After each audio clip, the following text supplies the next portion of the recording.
There's no feeling more intense than starting over. If you deleted your homework the day before it was due, as I have, or if you left your wallet at home and you have to go back after spending an hour in the commute.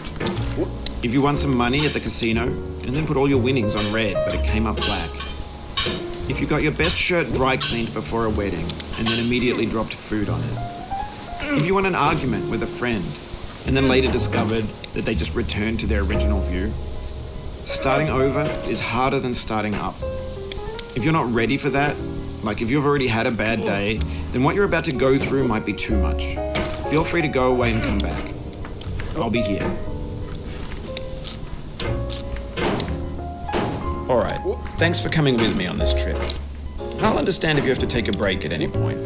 Just find a safe place to stop and quit the game. And don't worry, I'll save your progress, always, even your mistakes. This game is a homage to a free game that came out in 2002, titled Sexy Hiking. The author of that game was Jazuo, a mysterious Czech designer who was known at the time as the father of B games. And B games are rough assemblages of found objects. Designers slap them together very quickly and freely, and they're often too rough and unfriendly to gain much of a following. They're built more for the joy of building them than as polished products.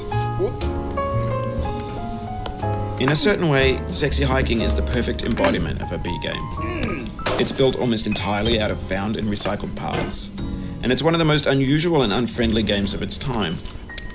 In it, your task is simply to drag yourself up a mountain with a hammer.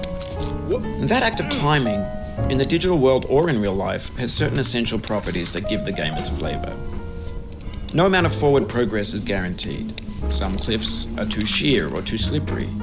And the player is constantly, unremittingly in danger of falling and losing everything. Anyway, when you start Sexy Hiking, you're standing next to this dead tree that blocks the way to the entire rest of the game. It might take you an hour to get over that tree, and a lot of people never got past it. You prod and you poke at it, exploring the limits of your reach and your strength, trying to find a way up and over. And there's a sense of truth in that lack of compromise. Most obstacles in video game worlds are fake.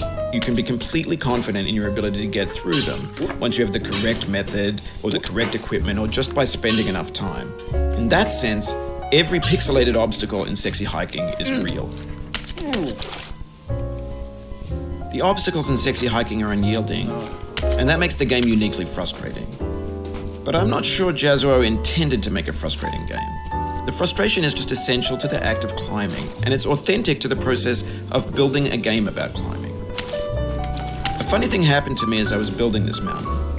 I'd have an idea for a new obstacle, and I'd build it, test it, and it would usually turn out to be unreasonably hard.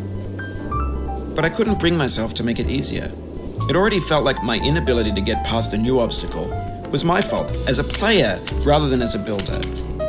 Imaginary mountains build themselves from our efforts to climb them, and it's our repeated attempts to reach the summit that turns those mountains into something real.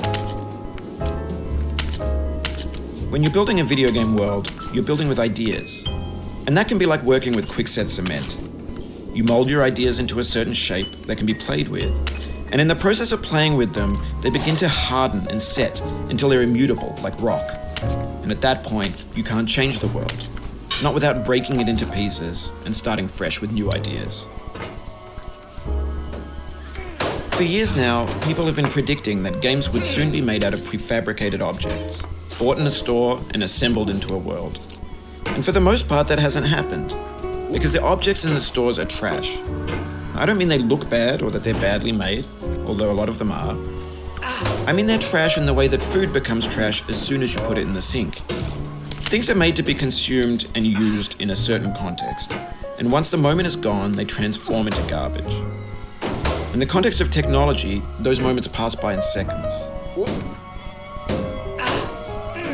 Over time, we've poured more and more refuse into this vast digital landfill that we call the internet. It now vastly outnumbers and outweighs the things that are fresh and untainted and unused. When everything around us is cultural trash, trash becomes the new medium. the lingua franca of the digital age. And you can build culture out of trash. But only trash culture. B games, B movies, B music, B philosophy.